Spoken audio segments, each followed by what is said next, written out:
Bonjour, bonjour à tous les frères, bonjour à tous ceux qui sont dans le ministère et bienvenue à notre programme Leaders Live.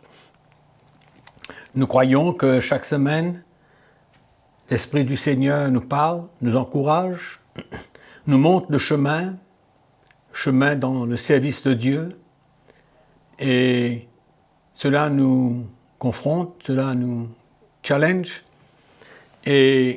Mais c'est important.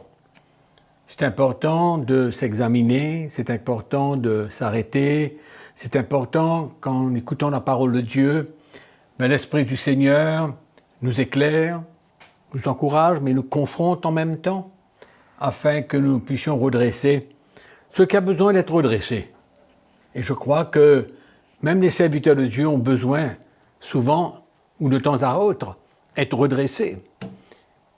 Souvent, on peut se lancer dans une tangente, s'éloigner de la vérité, même en écoutant certains prédicateurs, ne pas être capable de discerner, et cela nous emmène à nous éloigner de la saine doctrine. Mais bon, nous faisons confiance à l'Esprit du Seigneur pour nous encourager et nous éclairer. Aujourd'hui, je voudrais vous parler sur la joie du ministère. La joie dans le service de Dieu. Je crois que les serviteurs de Dieu, tous ceux qui prêchent l'Évangile, doivent ressentir dans leur cœur une joie quand on sert le Seigneur. Mais malheureusement, il y en a beaucoup aujourd'hui qui sont découragés. Et il y a comme un mode religion. Une routine, et ils ressentent que les choses n'avancent pas, que l'Église est au ralenti, il n'y a pas beaucoup de choses qui se passent, et les serviteurs de Dieu sont découragés, perdent leur joie. Je connais même un serviteur de Dieu qui dernièrement me disait « mais je n'ai plus aucune envie de servir le Seigneur, de prêcher l'Évangile. » Qu'est-ce qui a pu se passer dans le cœur d'un homme qui est appelé dans le service de Dieu pour parler de la sorte? Qu'est-ce qui doit se passer à l'intérieur de lui? Quel est le sentiment qui l'anime de ne plus vouloir s'occuper de l'œuvre de Dieu, de l'Église locale où il est?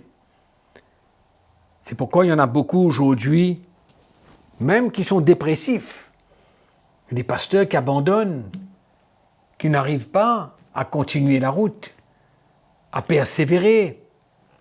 Pourquoi? Parce que il n'y a pas de progrès. Les choses se passent d'une manière routinière.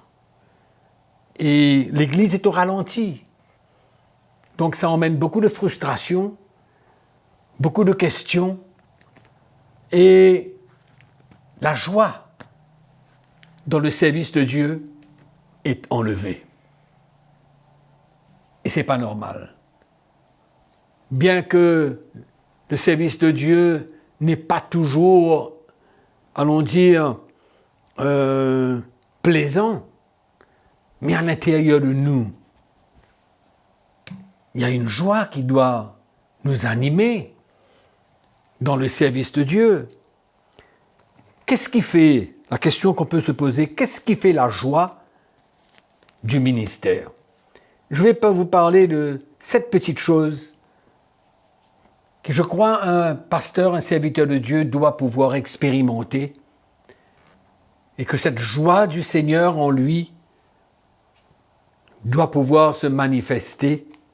Premièrement, quand le pasteur ressent l'onction de Dieu, ressent le ministère du Saint-Esprit à travers lui, quand il sert le Seigneur, quand il prêche l'Évangile, quand il annonce Jésus-Christ.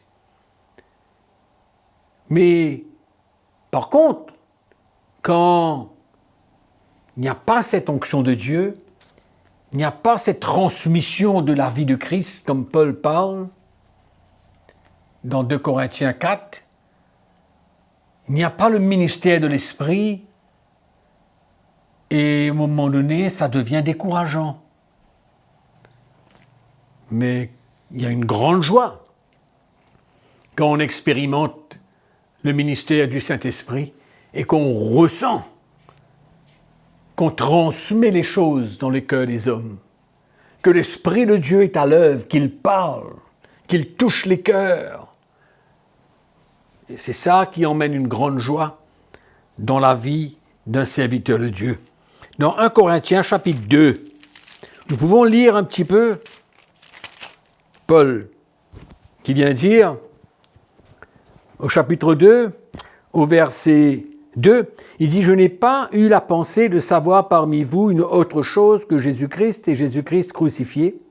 Moi-même, j'étais au-devant de vous dans un état de faiblesse, de crainte, de grand tremblement. » Et le verset 4, écoutez bien. « Et ma parole et ma prédication ne reposaient pas sur les discours persuasifs de la sagesse humaine, mais sur une démonstration d'esprit et de puissance, afin que votre foi soit fondée non sur la sagesse des hommes, mais plutôt sur la puissance de Dieu. » Amen. Voilà l'assurance que Paul avait dans le ministère pour transmettre la vie du Seigneur. Il parle d'une démonstration d'esprit et de puissance. Il dit, ma parole, la prédication, ne se repose pas sur les discours persuasifs de la sagesse, mais il y a une démonstration d'esprit, une démonstration de la puissance du Saint-Esprit à l'œuvre dans les cœurs au travers de sa prédication. Et quelle joie cela porte dans le cœur d'un serviteur de Dieu qui ressent la transmission de la vie de Christ, qui ressent qu'il ne travaille pas en vain, mais qu'il ressent plutôt que le peuple de Dieu est en train d'être construit. Le peuple de Dieu est en train d'être construit. C'est alors qu'il ressent une grande, grande joie. Et moi, je peux dire qu'il n'y a pas plus grande joie dans le service de Dieu que de ressentir le ministère du Saint-Esprit. C'est vraiment encourageant, c'est vraiment édifiant et ça nous remplit de la joie du Seigneur. Alléluia. Dans 2 Corinthiens chapitre 3, 2 Corinthiens chapitre 3, le verset 3 nous dit « Vous êtes manifestement une lettre de Christ écrite par notre ministère, non avec de l'encre, mais avec l'Esprit du Dieu vivant, non sur les tables de pierre, mais sur les tables de chair, sur les cœurs. » Amen. Donc on voit ici que ce n'est pas juste un partage biblique où on emmène la connaissance de la Bible. Ce n'est pas une prédication sans vie, mais il y a une manifestation, une transmission de l'Esprit. Il dit, vous êtes une lettre écrite, non avec de l'encre, mais avec l'Esprit du Dieu vivant. Quelle joie! Et je peux comprendre les pasteurs qui ont perdu la joie parce que leur prédication n'est qu'une lettre. Il n'y a pas de vie, une prédication morte, et on ne ressent pas que ça touche les cœurs, que les cœurs sont remués.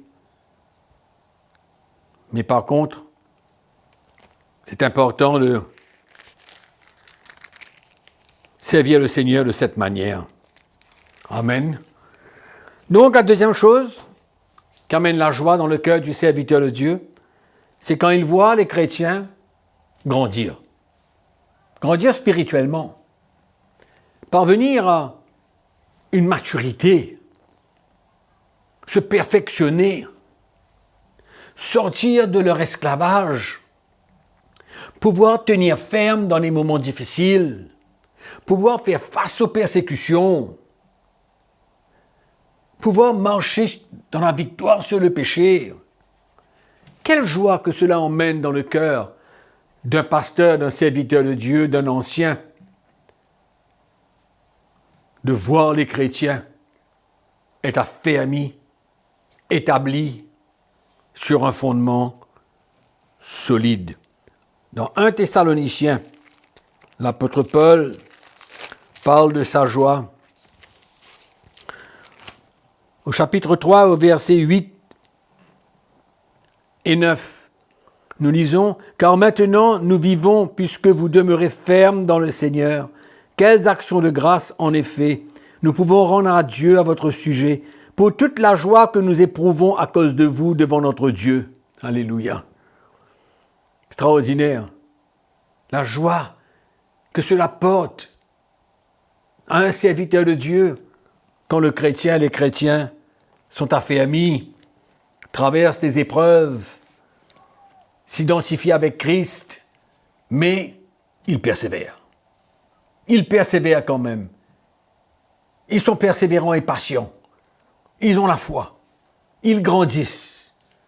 Quelle merveille de voir les familles être restaurées, de voir les couples être restaurés, unis pour servir le Seigneur au travers du ministère.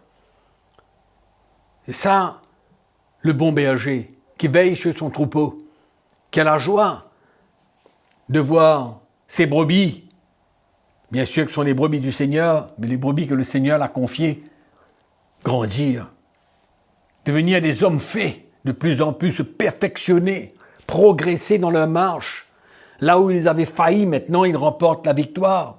Quelle joie quand les chrétiens sont bien dans l'esprit. Quelle joie que cela nous porte d'écouter des témoignages des chrétiens qui ont été touchés, bouleversés, changés.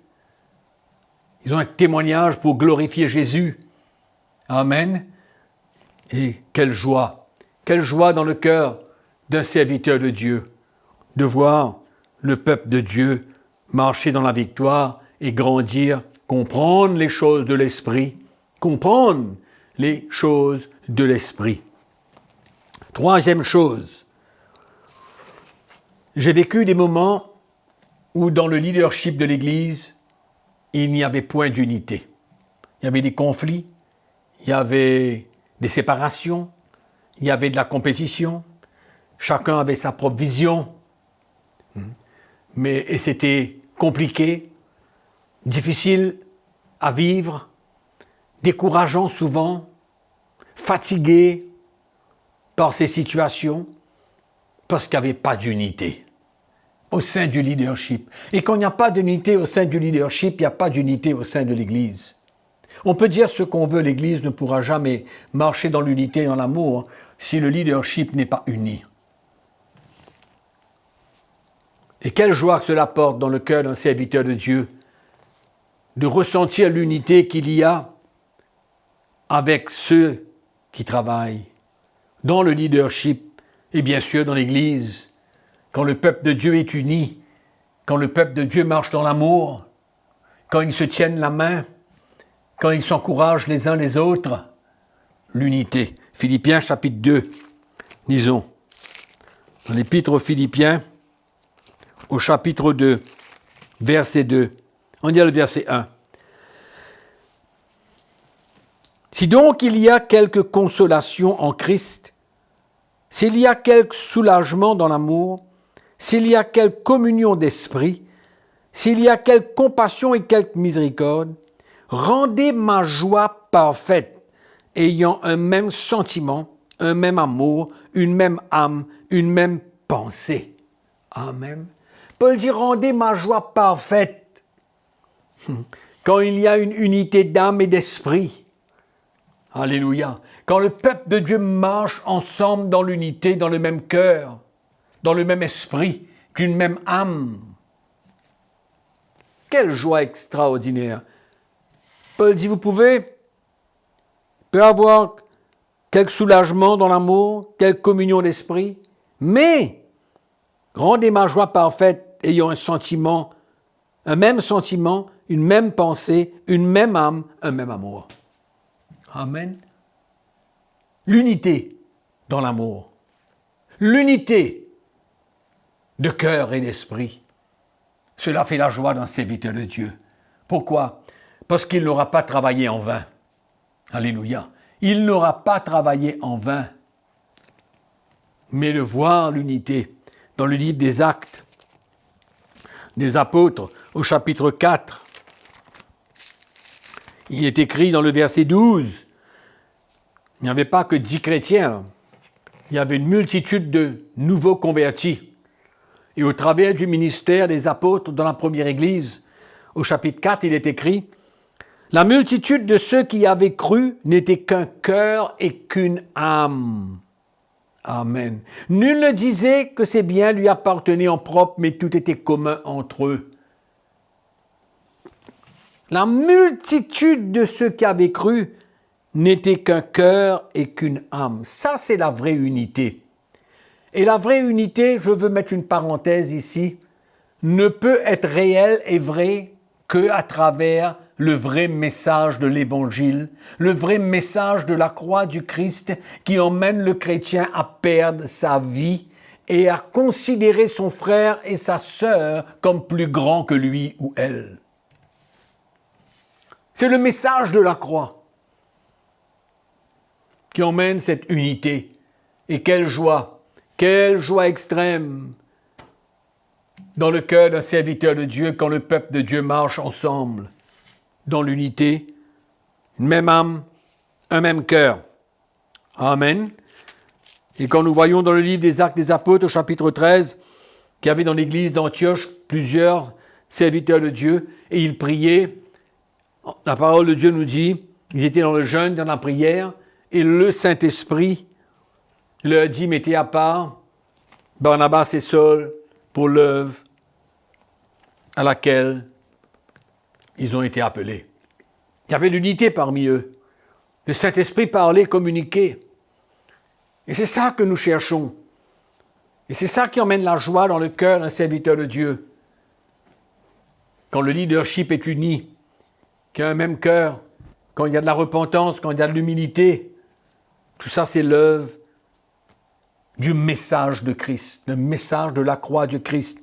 Quand les serviteurs de Dieu prennent leur croix, perdent leur vie, s'humilient, se repentent, pardonnent, ont le courage de prendre cette croix et de se renier soi-même, c'est là où l'unité vient. Extraordinaire.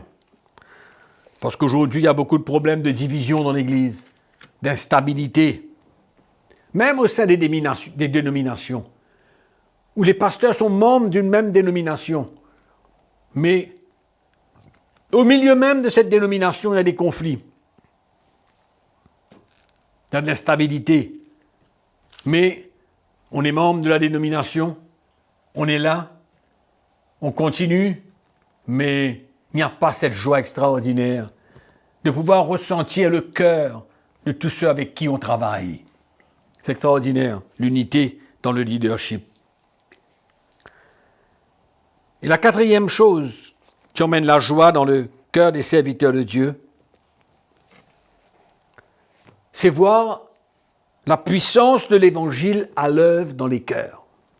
1 Thessaloniciens chapitre 2. 1 Thessaloniciens chapitre 2. Nous lisons le verset 13.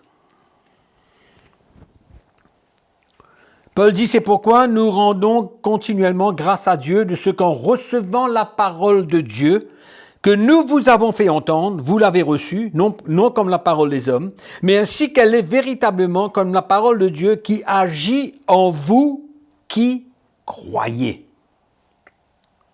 En d'autres mots, vous avez reçu la parole de Dieu, l'Évangile, non pas comme la parole d'un homme, mais ce qu'elle est réellement, travaillant dans votre vie, exerçant une puissance surnaturelle dans la vie de ceux qui s'adhèrent à l'Évangile. Nous voyons ici la puissance de l'Évangile, la joie que ça emmène dans le cœur d'un serviteur de Dieu de voir la puissance de l'Évangile à l'œuvre dans le cœur des chrétiens. Extraordinaire. Le chapitre 1er au verset 1. Chapitre 1er, verset 5 nous dit: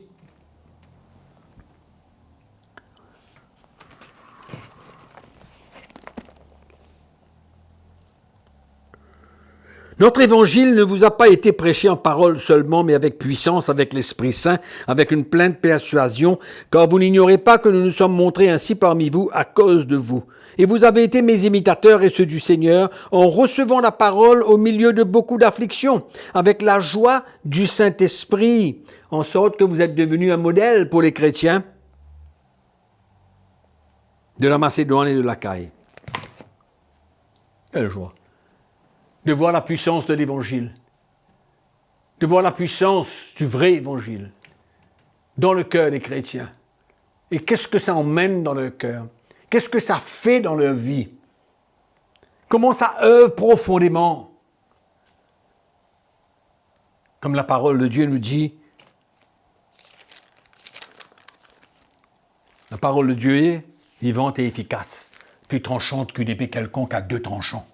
Quand nous voyons cela se passer dans le cœur des hommes, quand nous voyons l'Évangile pénétrer dans la profondeur des cœurs et emmener le chrétien à se repentir, l'emmener dans une conviction extraordinaire, quelle joie qu'il y a dans nos cœurs. Alléluia. Une autre forme de joie que nous avons, c'est quand nous nous identifions nous-mêmes à Christ. Quand il y a une identification aux souffrances de Christ, à la mort de Christ, à la résurrection de Christ dans notre propre vie. La joie de participer aux souffrances de Christ. Dans Colossiens chapitre 1er, nous lisons ceci. Je me réjouis maintenant dans mes souffrances, pour vous. Et ce qui manque aux souffrances de Christ, je l'achève en ma chair pour son corps qui est l'Église. Voilà l'apôtre Paul. L'apôtre Paul, qui avait la joie, il se réjouissait de participer aux souffrances de Christ. Pourquoi? Parce que cela allait faire du bien à l'Église. Et il avait la joie de donner sa vie, la joie d'offrir sa vie en sacrifice, la joie de participer aux souffrances, aux afflictions, aux persécutions, aux épreuves, parce qu'il savait que l'œuvre de Dieu s'accomplissait en lui et qu'à travers tout cela, cette souffrance et cette mort, il allait transmettre la vie de Christ, cette vie de résurrection. Merveilleux, extraordinaire. Et nous avons besoin de nous réjouir en participant aux souffrances de Christ. La 6e chose, rapidement, la joie d'avoir une vision claire à accomplir. Le pasteur qui ne sait pas où il va, qui vient dans l'église, qui prêche sans avoir une vision claire, sans savoir où il va, sans savoir ce que le Seigneur lui demande d'accomplir, il sera frustré, triste. Mais quand le plan de Dieu est clair, je sais très bien dans mon cœur qu'est-ce que Dieu me demande à accomplir. Et cela me donne la joie. Pourquoi? Parce que c'est un honneur. C'est un honneur de travailler avec le Seigneur. Et c'est ça, si vous voulez, encore la joie que cela nous porte. Si nous lisons dans 1 Corinthiens,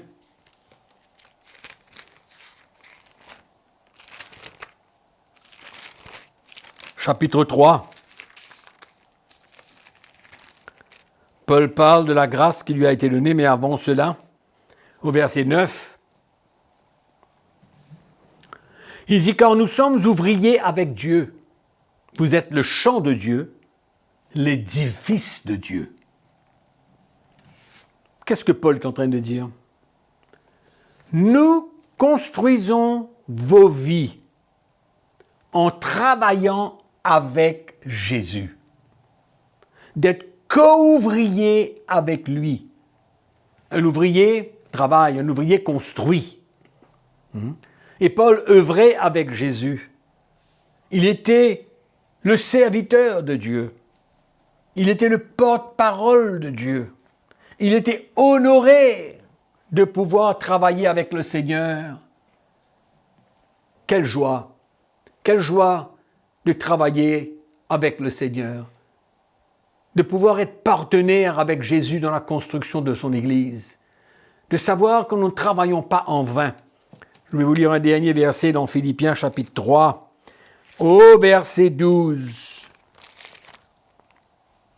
L'apôtre Paul avait une vision claire pour lui-même et une vision claire pour le ministère. Pour lui, il dit au verset 12, « Ce n'est pas que j'ai déjà remporté le prix ou que j'ai déjà atteint la perfection, mais je cours pour tâcher de le saisir, puisque moi aussi j'ai été saisi par Jésus-Christ. Frère, je ne pense pas l'avoir saisi, mais je fais une chose. Oubliant ce qui est en arrière, me portant vers ce qui est en avant, je cours vers le but pour remporter le prix de la vocation céleste de Dieu en Jésus-Christ. » Voilà la vision claire d'un serviteur de Dieu. Paul courait cette course vers la perfection. Et il voulait remporter le prix de la vocation céleste en Jésus-Christ. Il avait une vision claire pour sa vie. Et il avait une vision claire pour le peuple de Dieu, pour l'Église. En travaillant avec le Seigneur pour construire la vie du peuple de Dieu. Vous êtes le champ de Dieu.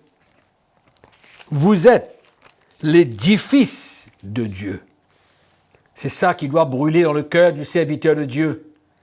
La joie de travailler avec le Seigneur pour construire les vies. Ajouter pierre sur pierre pour la construction de cet édifice. Autrement, on travaillerait en vain. Mes frères, je vous encourage. Je vous encourage. Pourquoi? Parce que beaucoup ont perdu la vision, ont perdu la joie, ont perdu la foi, sont découragés. Mais retournons à la base, prenons notre croix, suivons le Seigneur, permettons l'Esprit de Dieu de faire une œuvre dans notre cœur et nous comprendrons la vision, le plan de Dieu, le ministère, la joie dans le service de Dieu. Amen. Que le Seigneur vous bénisse, que vous soyez encouragés à retrouver cette joie si vous ne l'avez pas, et que la grâce du Seigneur soit avec vous. Entre-temps, en attendant la semaine prochaine, n'oubliez pas que je vous aime. Amen.